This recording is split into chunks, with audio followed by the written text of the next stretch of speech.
The gunshot echoed across the vast Montana wilderness as Reese Parker lowered his rifle, watching the buck fall in the clearing. After 10 years alone in his cabin nestled among the pines, hunting had become as natural as breathing. The year was 1876, and while the rest of the country celebrated its centennial, Reese marked another year of solitude in the foothills of the Rocky Mountains. The late afternoon sun cast long shadows as Reese dressed the deer, his movements methodical and practiced. His weathered hands worked quickly, knowing darkness would soon fall. At 42, his once coal-black hair now showed streaks of silver, and the lines around his eyes had deepened from years of squinting against the harsh Montana sun. His tall frame remained strong, hardened by years of physical labor and survival in this unforgiving land. "Come on, girl," he muttered to his aging chestnut mare. "Let's get this home before nightfall." Securing the deer across his horse's back, Reese mounted and headed toward his cabin, 5 miles deep in the forest where the nearest neighbor was half a day's ride away. Just how he liked it. Just how it had been since Sarah died, taking their unborn child with her. The cabin came into view as the last light faded from the sky. Smoke curled from the chimney puzzling as he'd banked the morning fire before leaving. Reese slowed his approach, his hand moving instinctively to the Colt revolver at his hip. In these parts, an unexpected visitor could mean anything from a lost traveler to a desperate outlaw. He dismounted quietly, tied his horse to a post, and approached with caution. The warm glow of lamplight spilled from his windows. Someone was inside in his home. With practiced stealth, Reese climbed the porch steps, avoiding the spots that creaked. Just as he reached for the door, it swung open. A woman stood in the doorway, her figure silhouetted against the firelight. For a moment, Reese thought his isolation had finally driven him to hallucinate. She wore a simple blue dress, her auburn hair falling in loose waves past her shoulders. Her face, illuminated by the cabin's light, showed exhaustion but a determined set to her jaw. "Who the hell are you?" Reese demanded, his voice rough from disuse. She didn't flinch at his tone. Instead, she straightened her back and met his gaze directly. "My name is Amelia Ross," she said, her voice clear and steady despite the visible fatigue in her eyes. "I'm here to stay." Reese's hand remained on his gun. "Madam, I don't know what you think this is, but you can't just—" "I have nowhere else to go," she interrupted, her composure cracking slightly. "And you need someone to look after this place. It's falling apart." Reese glanced past her into his cabin. In the few hours she'd been there, she had swept the floors, washed the dishes that had been piling up for weeks, and organized his scattered possessions. The stew bubbling on the stove sent a savory aroma wafting through the door. "How did you find this place?" he asked, still suspicious. "Your friend Thomas in Helena told me where to find you," she replied. "I worked at his mercantile for a spell. When my situation changed, he mentioned you might need help." "Thomas had no right," Reese growled. "I don't need help, especially not from some woman I've never met." A flash of hurt crossed her face, quickly replaced by determination. "Mr. Parker, I've ridden for 3 days to get here. I'm not leaving tonight. At least let me stay until morning." The deer carcass on his horse needed tending, and arguing with this woman was wasting precious time. With a grunt of frustration, Reese turned away. "One night," he conceded gruffly. "Then you're gone." Amelia Ross nodded, relief evident in her posture. "Thank you. Your supper will be ready once you've seen to your horse." Reese worked by lantern light to hang the deer in his shed. His mind raced with questions and irritation. Thomas had overstepped. What made him think Reese wanted company after all these years? And what kind of respectable woman traveled alone to a stranger's home in the wilderness? When he finally entered the cabin, the transformation was even more apparent. The wooden table was set with his mismatched plates and cutlery. A loaf of fresh bread sat beside a pot of stew. The dirt floor was swept clean and his books were arranged neatly on the shelf. Amelia stood by the stove, pouring coffee into a chipped mug. She'd removed her travel coat, revealing a slender figure beneath the simple dress. Her hands, though delicate-looking, showed calluses and small scars working hands. "Sit," she said, gesturing to the table. "You must be hungry." Reese remained standing, studying her. She appeared to be in her early 30s, with fine lines at the corners of her eyes. There was a wariness about her that spoke of hard experiences. "Why are you really here?" he asked bluntly. She set the coffee down and met his gaze. "I told you. I need somewhere to be and you need help. I've managed fine for 10 years without help." "Have you?" Her eyes scanned the cabin. Despite her cleaning, the place still showed years of neglect. "Mr. Parker, we can discuss this after you've eaten. The stew will get cold." Too hungry to argue further, Reese sat reluctantly. The first spoonful of stew reminded him how long it had been since he'd eaten properly. The meat was tender, the vegetables and broth perfectly seasoned. They ate in silence, Reese stealing glances at the stranger across his table. She ate with small, careful bites, her eyes occasionally darting to the windows as if watching for something or someone. "You're running from something," he stated finally. Her spoon paused halfway to her mouth. "Aren't we all? I'm not running. I'm staying put. Is there a difference?" She asked softly. Reese had no answer for that. He finished his meal in silence, then pushed back from the table. "You can take the bed," he said gruffly. "I'll sleep by the fire." "That's not necessary. It's one night," he interrupted. "Take the bed." Without waiting for her response, Reese grabbed his bedroll from a hook near the door and spread it before the fireplace. He turned his back to her, making it clear the conversation was over. He heard her soft footsteps moving around the cabin, the splash of water as she washed the dishes, the creak of the bed as she finally lay down. Despite his exhaustion, sleep eluded him. The presence of another person in his space after so long felt like an invasion, disrupting the careful isolation he'd built around himself. When morning came, Reese rose before dawn, as was his habit. To his surprise, Amelia was already up, stoking the fire and preparing coffee. "Good morning," she said quietly. Reese grunted in response, pulling on his boots. "I've prepared some biscuits," she continued, undeterred by his silence. "And there's coffee ready." "Listen, Miss Ross," Reese said, standing to his full height. "I appreciate the meal last night, but it's time for you to leave. I live alone for a reason." She handed him a cup of coffee. "And what reason is that? That's none of your concern." Amelia sighed, setting down a plate of biscuits on the table. "Mr. Parker, I'm proposing an arrangement. I need shelter and you need someone to keep this place in order. I can cook, clean, mend, garden. I don't need any of that," he interrupted. "Everyone needs something," she replied calmly, "even if they don't want to admit it." Reese took a long drink of his coffee, surprised by how good it tasted, better than the bitter brew he usually made.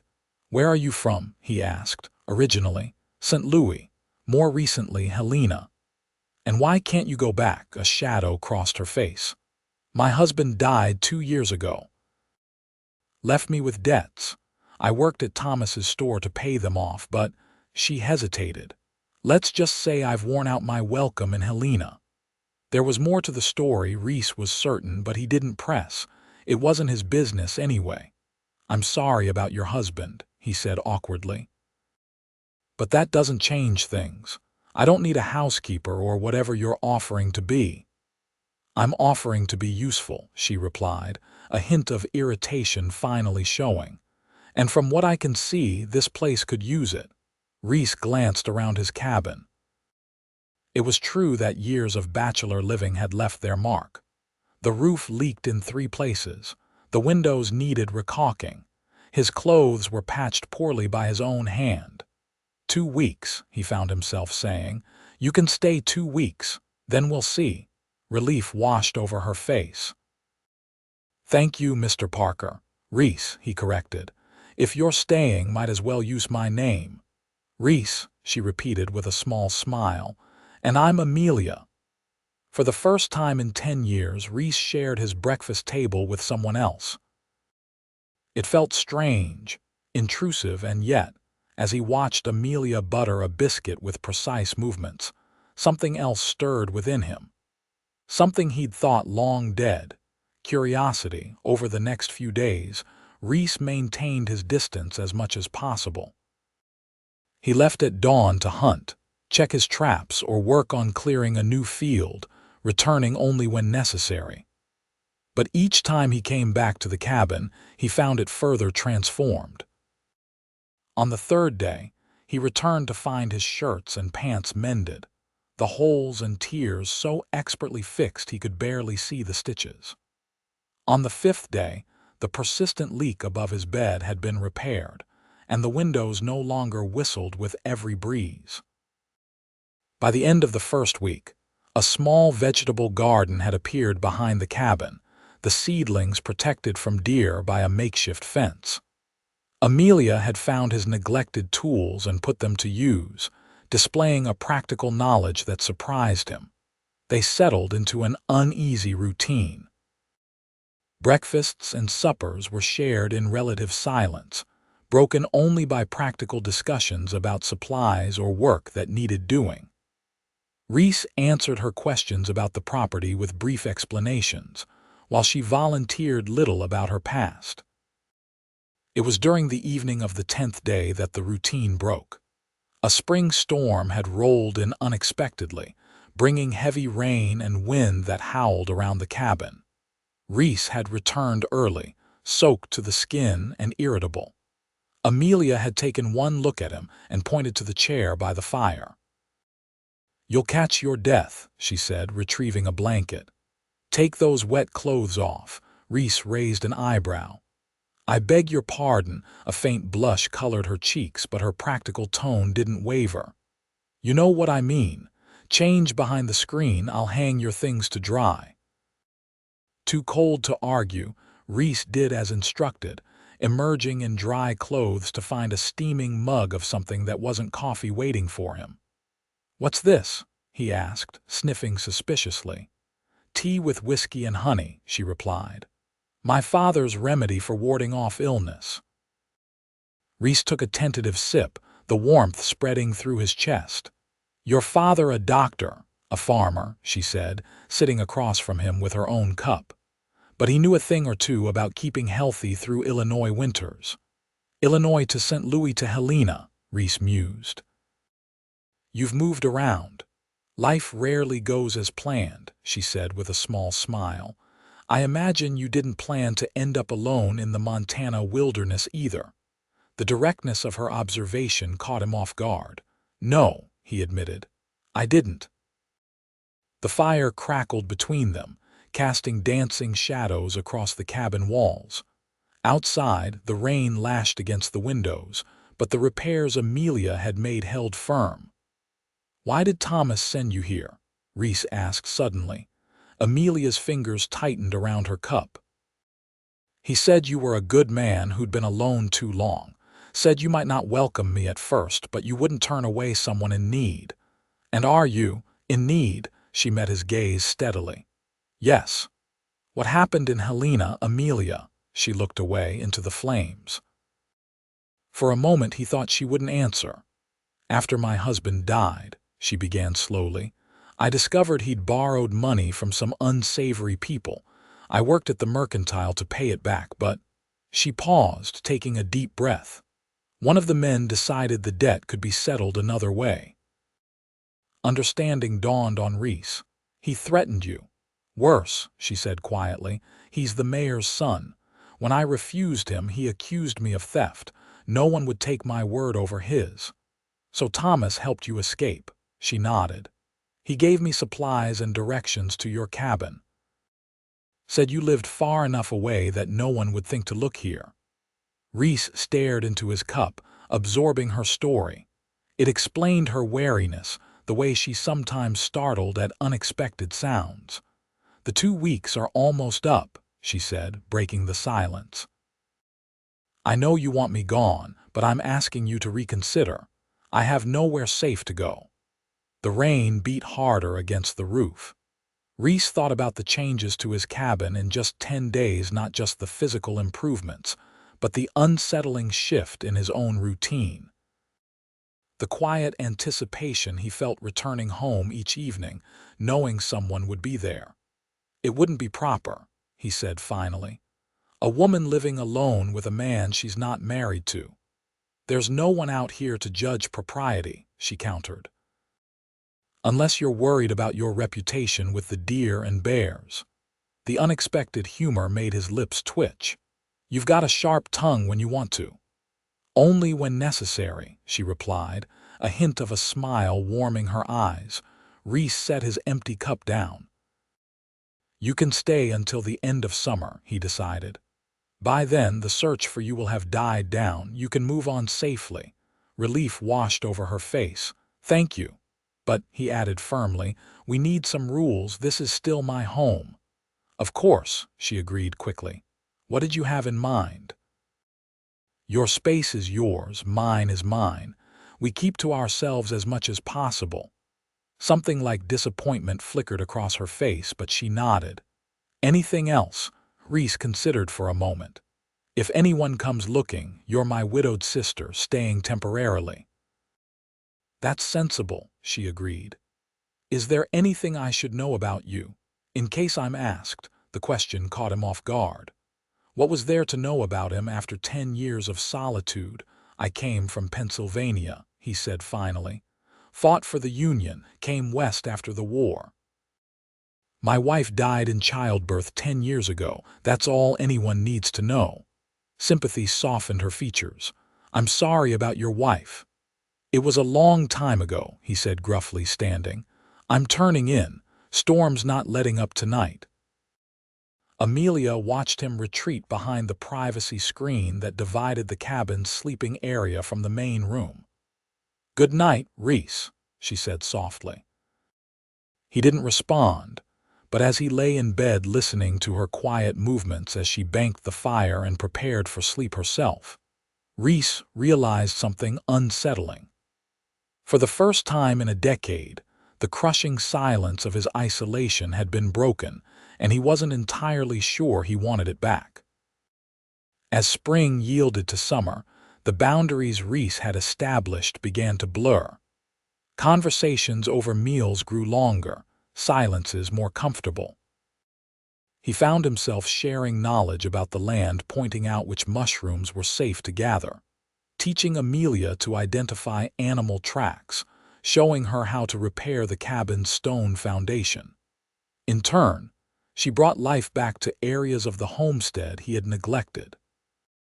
The vegetable garden flourished under her care. Wildflowers appeared in a clay pot on the table. She hummed while she worked, soft melodies that Reese sometimes caught himself listening for when he returned from hunting. One warm July afternoon, Reese was repairing a fence when he heard Amelia call his name with unusual urgency. He looked up to see her hurrying toward him across the meadow, her skirts gathered in her hands. "Riders coming," she said breathlessly when she reached him. 3 men following the creek trail. Reese straightened, hand instinctively moving to his gun. "Get back to the cabin. Stay inside." "Do you think I don't know?" he cut her off. "But better safe than sorry. Remember, you're my widowed sister if asked." She nodded, fear evident in her eyes, and hurried back toward the cabin. Reese watched her go, a protective instinct surging within him that he hadn't felt in years. He continued working on the fence, keeping his movements casual while straining his ears for the sound of approaching horses. Within minutes, he heard them, the steady clip of hooves and male voices carrying across the quiet land. 3 men on horseback emerged from the tree line. Two wore the plain clothes of travelers, but the third, riding slightly ahead, wore a badge. A sheriff, but not from the nearest town of Clearwater. This man was a stranger.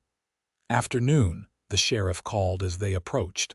"You Reese Parker?" Reese drove a final nail into the fence post before answering. "I am." The men stopped their horses a few yards away. The sheriff, a heavy-set man with a thick mustache, assessed Reese with practiced eyes. "Name's Sheriff Holloway from Helena. These are my deputies. We're looking for a woman, Amelia Ross, wanted for theft and fleeing justice." Reese leaned on his hammer, maintaining a neutral expression. "That's so." "What'd she steal?" "Money from her employer, Thomas Green," the sheriff replied. "Quite a sum. Green was too trusting, let her handle the accounts. He's pressing charges." The lie was so unexpected that Reese nearly showed his surprise. Thomas hadn't just helped Amelia, he'd sacrificed his own reputation to give her a reason to flee that wouldn't implicate the mayor's son. "Haven't seen any strange women around these parts," Reese said evenly. "Don't get many visitors this far out." The sheriff's eyes narrowed slightly. "Mind if we take a look around? She might have passed through without your knowing. Pretty woman, auburn hair, about 34, might be using a different name." "My property's my own," Reese replied, his voice hardening. "Unless you've got a warrant for my land, I'd prefer you keep to the public trails." The tension thickened. One of the deputies shifted in his saddle, hand moving subtly toward his gun. "We've ridden a long way," the sheriff said, his tone cooling. "Just being thorough." "I understand," Reese said, straightening to his full height. "But a man's entitled to his privacy. Only other person here is my widowed sister staying with me while she grieves." The sheriff studied him for a long moment. "Your sister, you say?" "Yes, lost her husband this past winter. Pneumonia." "What's her name?" "Anna," Reese replied without hesitation. "Anna Wilkins." The sheriff glanced toward the cabin where smoke rose steadily from the chimney. "Might we speak with her? Sometimes travelers pass through without the property owner knowing." Reese's jaw tightened. "She's still in mourning, Sheriff. Doesn't take well to strangers." "Just a few questions," the sheriff insisted. "Then we'll be on our way." Recognizing he couldn't refuse without raising suspicion, Reese nodded stiffly. "Wait here, I'll fetch her." He walked toward the cabin, mind racing. Amelia had surely heard the conversation from inside. When he opened the door, he found her waiting, face pale but composed. "They want to speak with you," he said quietly. "I told them you're my widowed sister, Anna Wilkins. Husband died of pneumonia this winter." She nodded, fingers nervously smoothing her apron. "I heard." "You don't have to do this. We could try to run." "No," she interrupted. "Running would only confirm their suspicions. I can do this." Reese hesitated, then reached out awkwardly to squeeze her shoulder. "I won't let them take you." The unexpected touch and words made her eyes widen slightly. "Thank you," she whispered. They walked out together, Reese slightly ahead in a protective stance. When they reached the riders, Amelia kept her eyes appropriately downcast, the picture of a grieving widow. "Madam," the sheriff said, removing his hat. "Sorry to disturb you. We're looking for a woman who might have passed through these parts. Amelia Ross, wanted for theft in Helena." Amelia looked up with just the right amount of confusion. "I haven't seen any strangers, sir. I rarely leave the cabin these days." "And how long have you been staying with your brother?" 3 months now," she replied softly. "Since John passed." The sheriff's gaze traveled between them, searching for family resemblance. Reese tensed, knowing they shared none. "You two don't look much alike," the sheriff observed. "Different fathers," Reese said flatly. "Is there anything else, Sheriff Holloway? My sister shouldn't be standing in this heat." The sheriff studied Amelia for another long moment. She met his gaze with quiet dignity, her hands folded demurely before her. "No, that'll be all," he said finally. If you do see anyone matching the description, there's a reward for information leading to her capture." "I'll keep that in mind," Reese replied coolly. "Safe travels back to Helena." The sheriff replaced his hat with a nod. "Madam, Mr. Parker." They watched as the three men turned their horses and rode back toward the tree line. Neither moved until the riders disappeared from view.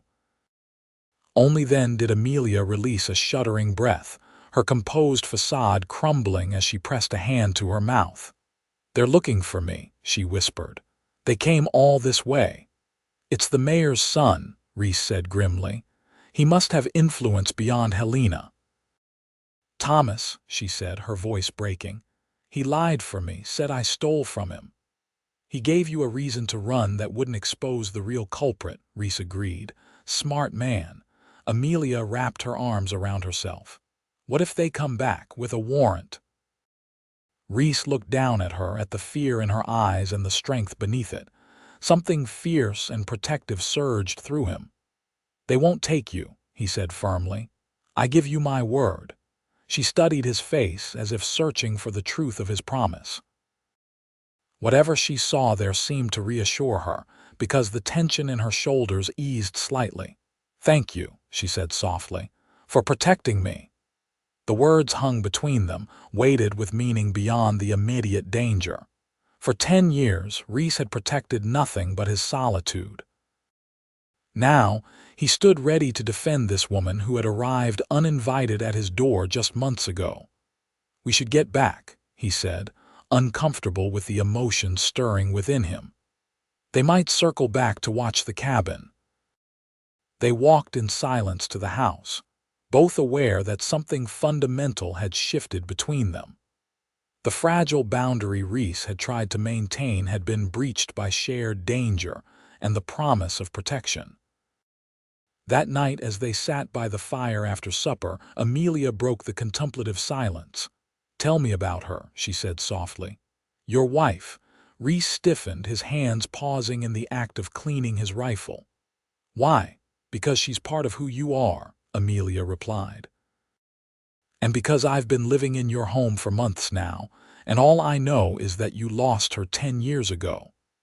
He set the rifle aside, staring into the flames. No one had asked him about Sarah in years. The memories he kept locked away stirred painfully. "Her name was Sarah," he said finally, his voice rough. "We met in Pennsylvania after the war. She was teaching at a small school where I was working as a carpenter." The words came slowly at first, then more easily as he described Sarah's gentle nature, her love of books, her dream of having a large family. How they'd married quickly and headed west for a fresh start away from the war's lingering shadows. "We bought this land sight unseen," he continued. "Arrived to find it was nothing like the advertisement. But Sarah, she just laughed, said we'd make it beautiful together." Amelia listened silently, her face soft in the firelight. "She was 7 months along when she got sick," Reese said, his voice dropping. "Fever. The nearest doctor was 2 days' ride away. By the time I got back with him, she was." He couldn't finish. "I'm so sorry," Amelia whispered. "I buried her on the hill overlooking the valley," Reese said, his throat tight. "She loved that view, said it was like seeing all the way to tomorrow." The cabin fell silent except for the crackling fire. Reese felt exposed, vulnerable in a way he hadn't allowed himself to be in a decade. Yet somehow the pain seemed less sharp in the sharing. "My husband, Daniel, wasn't a good man," Amelia said suddenly. "I didn't know that when I married him. He was charming, promised me adventure and security." Reese looked up, surprised by the confession. "He gambled," she continued. "Drank too much. When he lost, he took his anger out on our furnishings, sometimes on me." She rubbed her wrist unconsciously, as if feeling a phantom pain. "When he died in that bar fight, I mourned what could have been, not what was." The admission hung between them, an exchange of truths neither had shared with anyone in years. "Is that why you never remarried?" Reese asked. "Bad experience." A sad smile crossed her face. Partly. But also because I wanted to stand on my own for once, prove I could survive without depending on a man's protection. She gave a rueful laugh. And now here I am, once again dependent on a man's goodwill. You're not dependent, Reese corrected. You've more than earned your keep here. This place hasn't been this well tended since Sarah was alive. The comparison slipped out before he could stop it. Their eyes met across the fire, acknowledgement passing between them of the threshold they had crossed. We should get some sleep, Amelia said quietly. Tomorrow will be another long day. Reese nodded, unable to form words around the tangle of emotions in his chest. As they prepared for bed in their respective spaces, the cabin felt smaller than before, the invisible barrier between them thinner.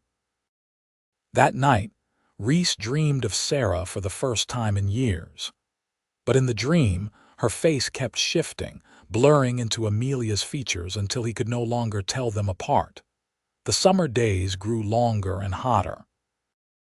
Reese and Amelia fell into a new rhythm, working side by side more often than not. He taught her to shoot his old Springfield rifle, surprised by her natural aptitude. She showed him how to preserve vegetables from the garden for the coming winter. They began taking supper on the porch when the weather allowed, watching the sun set over the mountains. Conversation came more easily now, stories of their lives before emerging in pieces. Reese found himself laughing more than he had in years at Amelia's dry observations and occasional flashes of wit. In early August, Reese rode to Clearwater for supplies, returning with not just the usual provisions but also fabric Amelia had requested, and unexpectedly, a small wooden box. "What's this?" she asked when he presented it to her after supper. "Open it," he said gruffly. Inside, nestled in a scrap of cloth, lay a silver hairpin with a small pearl set in its curved end. "Reese," she breathed, lifting it carefully. "It's beautiful, but saw it in the mercantile," he interrupted, uncomfortable with her surprise. "Thought you might like something pretty." It was the first gift he had given anyone in 10 years. The pleasure that lit her face made his discomfort worthwhile. "Thank you," she said softly, immediately twisting her hair up and securing it with the pin. "How does it look?" The simple act transformed her, highlighting the elegant line of her neck and the delicate curve of her jaw. Reese swallowed hard. "Suits you," he managed. That night, he couldn't sleep. The image of Amelia with her hair up, revealing the vulnerability of her neck, kept returning to his mind. Along with it came the uncomfortable awareness that the end of summer approached. He had promised she could stay until then, when it would be safe for her to move on. The thought of her leaving, of returning to his solitary existence, no longer brought relief. Instead, it created a hollow feeling in his chest that he couldn't ignore. 2 days later, they were working together to repair the chicken coop when Amelia suddenly gasped and jumped back. "Snake," she cried, pointing to a coiled rattler under the feed bin. Reese reacted instantly, pulling her behind him as the snake struck, its fangs catching his boot leather instead of her exposed ankle. With one swift motion, he brought his shovel down on the reptile's head. The danger passed in seconds, but the adrenaline left them both shaking. Reese turned to Amelia, scanning her for any sign of injury. "Are you all right?" he demanded, his hands gripping her shoulders. "Yes," she nodded, breathless. "It didn't get me, but your boot, thick leather," he assured her. "Fangs didn't penetrate." They stood frozen, suddenly aware of their proximity. Reese's hand still held her shoulders, and he could feel her trembling beneath his touch. Her eyes, wide with lingering fear, searched his face. "I've never seen one that close before," she whispered. "They're common this time of year," he replied, his voice dropping. "You've got to watch where you step." Neither moved away. Instead, something shifted in Amelia's expression, fear giving way to something warmer, more questioning. Reese felt a pull toward her that had been building for weeks, maybe months. Slowly, giving her every chance to step back, he lowered his head. Their lips met in a tentative kiss, gentle and questioning. When she didn't pull away but instead leaned slightly into him, the kiss deepened. Years of loneliness dissolving in the warmth between them. When they finally separated, both looked stunned at their own actions. Reese stepped back, dropping his hands from her shoulders. "I shouldn't have," he began. "Don't apologize," she interrupted, color high in her cheeks. "Unless you regret it." The directness of her gaze challenged him to be equally honest. "I don't regret it," he admitted, "but it complicates things." "Life is complicated," she replied simply. Avoiding complications means avoiding living. They finished repairing the coupe in silence, but it was a different kind of silence charged with awareness and unspoken questions. That evening, their conversation over supper was stilted, both hyper-conscious of the other's movements and glances. As Amelia rose to clear the dishes, Reese caught her hand. "I don't want you to leave," he said abruptly. "When summer ends, I want you to stay." She set the plates down slowly, her expression careful. "As what, Reese? Your housekeeper, your woman?" The bluntness of the question caught him off guard. "I don't know," he admitted. "I just know that the thought of going back to how it was before you came, I don't want that anymore." Amelia sat back down, her fingers still entwined with his. "I've been on my own or under someone else's control my whole life," she said quietly. "With Daniel, I was property, not a partner. I won't live that way again." "I'm not asking you to," Reese said firmly. "I'm just asking you not to go." She studied their joined hands. "People will talk if I stay." "Even out here, word spreads." "Let them talk," he replied, surprising himself with the vehemence in his voice. Or, she prompted when he hesitated. Reese took a deep breath, stepping into unknown territory after a decade of careful isolation. "Or we could get married. If that's something you might want." The words hung between them, shocking in their unexpected appearance.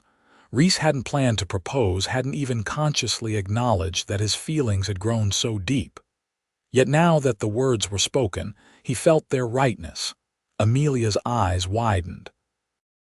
"Reese, you don't have to. I know I don't have to," he interrupted.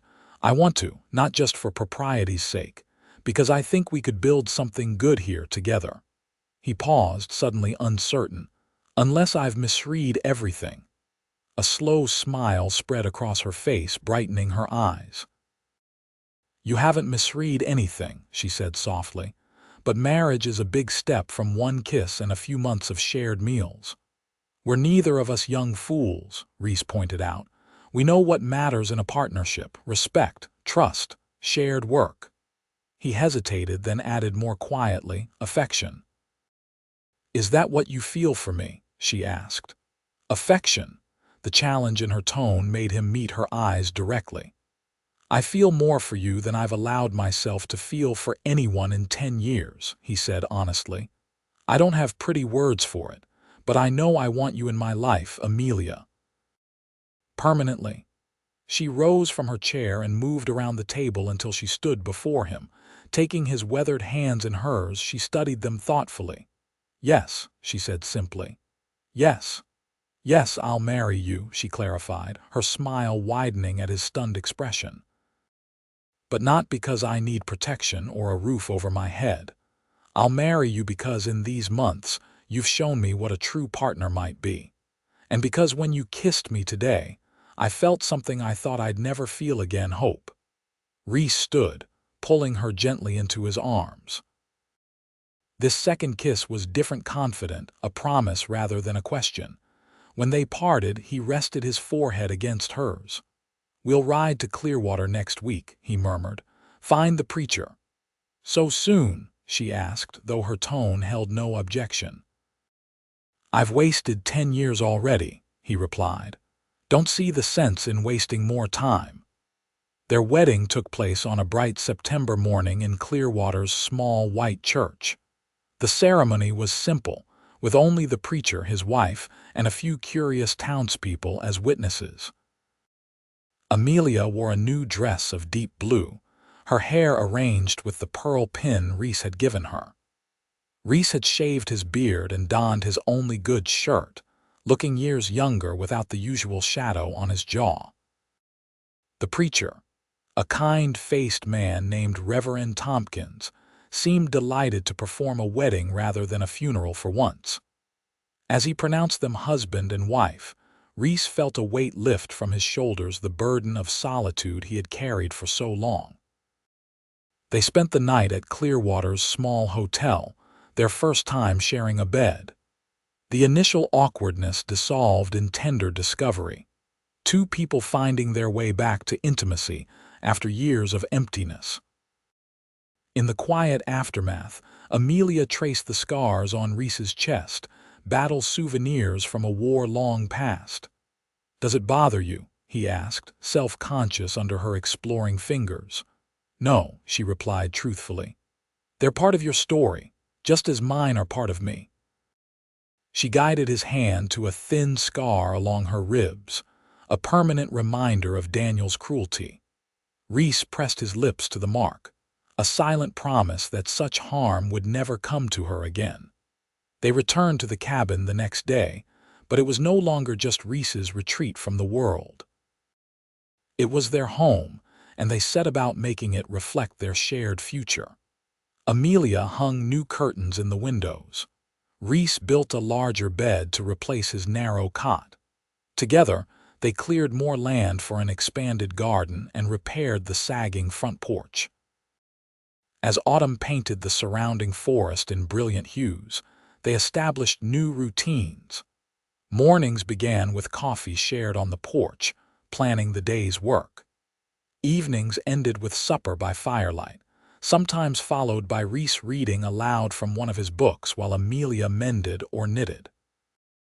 The physical aspect of their marriage deepened as they grew more comfortable with each other. Reese, initially hesitant and gentle to the point of restraint, gradually revealed a passion that matched Amelia's own awakening desire. Their nights became a sanctuary of connection neither had experienced in their previous marriages. Winter arrived early that year, bringing heavy snow by mid-November. The isolation that had once been Reese's refuge now served to shelter their developing bond. Snowed in for days at a time, they discovered new facets of each other: Amelia's skill at chess, taught by her scholarly father; Reese's unexpected talent for carving, which emerged as he crafted a set of wooden animals for the mantel on Christmas Eve. They exchanged simple gifts by candlelight. Reese presented Amelia with a hand-carved jewelry box, its lid inlaid with a delicate pattern of wildflowers. She gave him a new wool scarf she had knitted in secret, along with news that left him speechless. "I'm with child," she said softly, watching his face carefully for his reaction. "Due in summer, I think." Reese stared at her, memories of Sarah's tragic end immediately surfacing. Fear gripped him, fear of history repeating itself, of losing this second chance at happiness. Amelia saw the shadow cross his face and reached for his hand. "I know what you're thinking," she said gently. "But I'm strong, Reese, and we won't be alone this time. We can ride to Clearwater when the time comes." He nodded, unable to speak past the knot in his throat.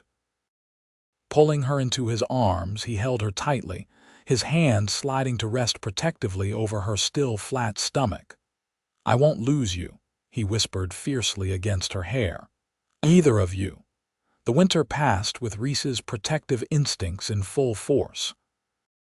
He insisted Amelia rest more, took over the heavier chores, and began making plans to ensure she would have proper medical care when her time came. As spring thawed the land, Amelia's body changed, her pregnancy becoming visible. Reese found himself both terrified and fascinated by the transformation. He would watch her as she moved about the cabin, marveling at the new fullness of her figure and the radiant glow that seemed to emanate from within her. In April, just as the first wildflowers began to bloom, a rider approached the cabin. Reese was immediately on alert, hand moving to his gun until he recognized the visitor Thomas Green from Helena, the mercantile owner who had sent Amelia to him nearly a year before. Amelia rushed outside when she heard the familiar voice, her face lighting with surprise and joy. "Thomas, what are you doing here?" The older man dismounted, his weathered face breaking into a smile that faltered slightly when he noticed her pregnant condition. "Well now," he said, recovering quickly. "Seems you've been busy, Amelia." Reese stepped forward, extending his hand. "Thomas, we owe you a debt of gratitude." Thomas clasped his hand firmly. "No debt necessary. I see my hunch paid off." His eyes moved between them, noting their easy proximity and the protective way Reese stood beside his wife. "Married, I take it?" "Last September," Amelia confirmed, resting a hand unconsciously on her rounded belly. "But come inside. You must be exhausted from the journey." Over coffee and fresh bread, Thomas shared the reason for his visit. "The mayor's son is dead," he said bluntly. "Shot in a gambling dispute 3 months back. With him gone, I was able to clear your name, Amelia. The theft charges have been dropped." The news should have brought only relief, but Reese felt a momentary tightness in his chest. With the danger gone, would Amelia reconsider their arrangement? Would she prefer to return to town life now that she was free to do so? As if reading his thoughts, Amelia reached across the table to take his hand. "That's wonderful news, Thomas, but this is our home now. We won't be leaving." The certainty in her voice eased the tension in Reese's shoulders. Thomas noticed the exchange and smiled knowingly. "I figured as much," he said, "but thought you should know you're free to travel without fear. Maybe come visit Helena sometime." He winked at Reese. "Bring the little one when it arrives." Thomas stayed the night before continuing his journey back to Helena, promising to visit again in the fall. After he left, Reese and Amelia stood on the porch, watching until he disappeared into the tree line. "You could go back now," Reese said quietly. "Have the baby in town with proper doctors." Amelia turned to face him, her expression serious. "Is that what you want, for me to leave?" "No," he admitted, "but I want what's safest for you and the child." She took his face in her hands, forcing him to meet her eyes. "Reese Parker, listen carefully. I'm not here because I have nowhere else to go, not anymore. I'm here because this is where I want to be, with you. This is our home, and this is where our family begins." The simple truth of her words washed over him like a cleansing rain. For the first time, Reese fully believed that she had chosen him not out of necessity or gratitude, but out of love. As summer approached, they prepared for the baby's arrival. Reese built a cradle from pine wood, lining it with soft blankets Amelia had sewn. They converted a corner of the cabin into a nursery space, hanging a small mobile of wooden animals above where the baby would sleep. In early July, as the summer heat settled over the land, Amelia's time came. True to his plan, Reese had arranged for a midwife from Clearwater to stay with them for the final weeks. When Amelia's labor began, he found himself banished to the porch, pacing anxiously as the women worked inside. The hours stretched endlessly, each cry from inside the cabin piercing him like a physical blow. As the sun began to set, casting long shadows across the yard, Reese sank onto the porch steps, head in his hands. He had never felt so helpless, so utterly terrified of losing everything once again. The cabin door opened and the midwife stepped out, wiping her hands on her apron. "Mr. Parker," she called, her voice tired but satisfied, "you have a son." Reese stood on shaky legs, hardly daring to believe the ordeal was over. "And Amelia, tired but strong," the midwife assured him. She's asking for you." Inside, the cabin was warm and smelled of herbs and clean linens. Amelia lay in their bed, hair damp with sweat but face glowing with exhaustion and joy. In her arms, wrapped in a white blanket, was a tiny red-faced infant. "Come meet your son," she said softly. Reese approached cautiously, as if the moment might shatter if he moved too quickly. When he reached the bedside, Amelia shifted the bundle, revealing the baby's scrunched face and shock of dark hair. "Would you like to hold him?" she asked. With trembling hands, Reese accepted the swaddled infant, the weight of him so light yet somehow the heaviest responsibility he had ever held nearly overwhelmed him. The baby's eyes opened briefly, unfocused, but seeming to look directly into Reese's soul. "What shall we name him?" Amelia asked. Reese looked from the child to his wife, his heart so full he could barely speak. "Thomas," he suggested, "after the man who brought us together." "Thomas Parker," Amelia tested the name. "I like it." She patted the bed beside her. "Sit with us for a while." Reese carefully settled next to her, cradling their son between them. In that moment, the cabin that had once been his lonely refuge felt truly complete, filled not just with people, but with family. The years that followed brought changes to the homestead and to their lives. Thomas grew from an infant to a curious toddler, his father's dark hair and his mother's inquisitive nature making him a force of energy in their once quiet home. When Thomas was 2, a daughter joined the family, Sarah, named for the woman whose memory had kept Reese isolated for so long, but whose spirit now blessed their growing family. Unlike her brother's dark coloring, Sarah had auburn curls that caught the sunlight like her mother's. The cabin expanded to accommodate them all.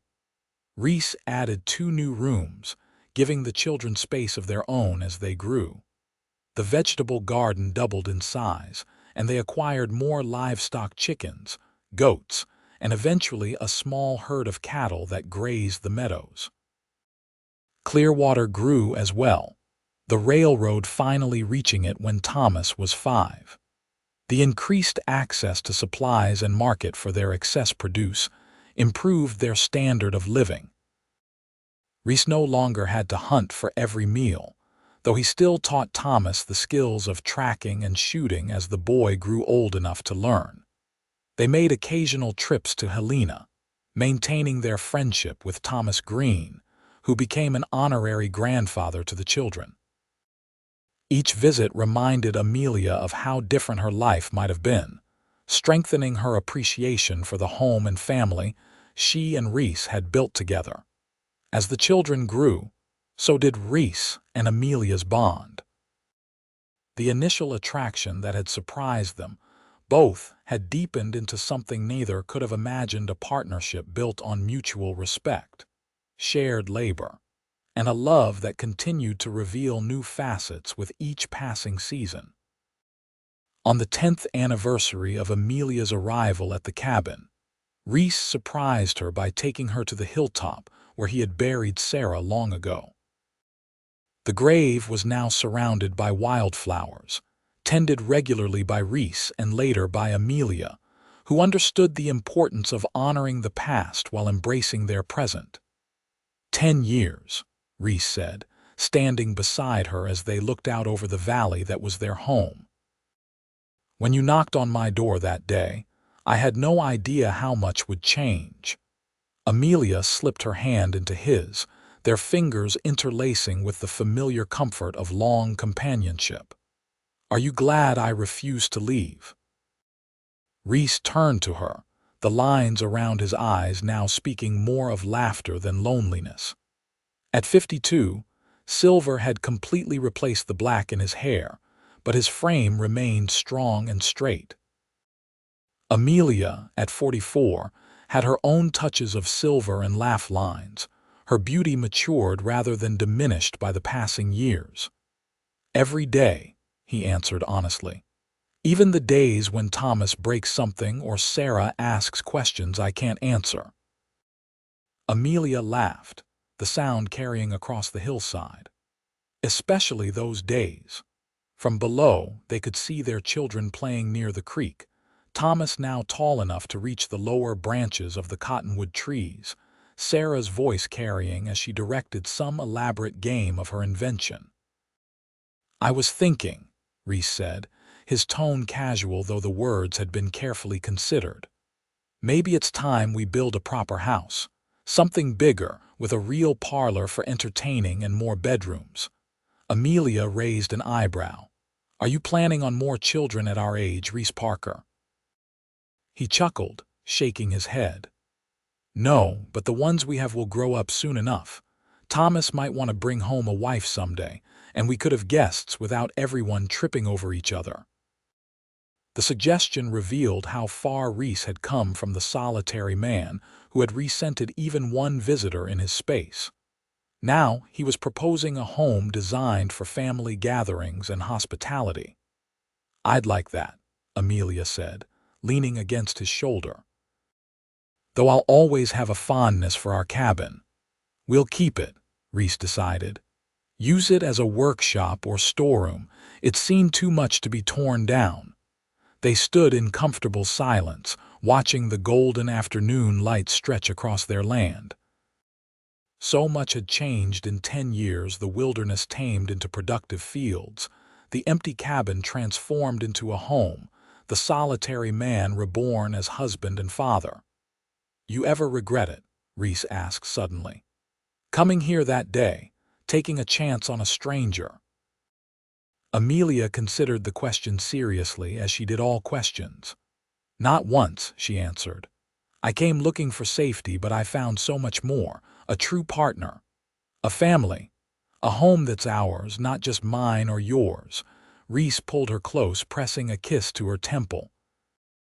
"I love you, Amelia Parker," he said, the words coming easily now after years of practice.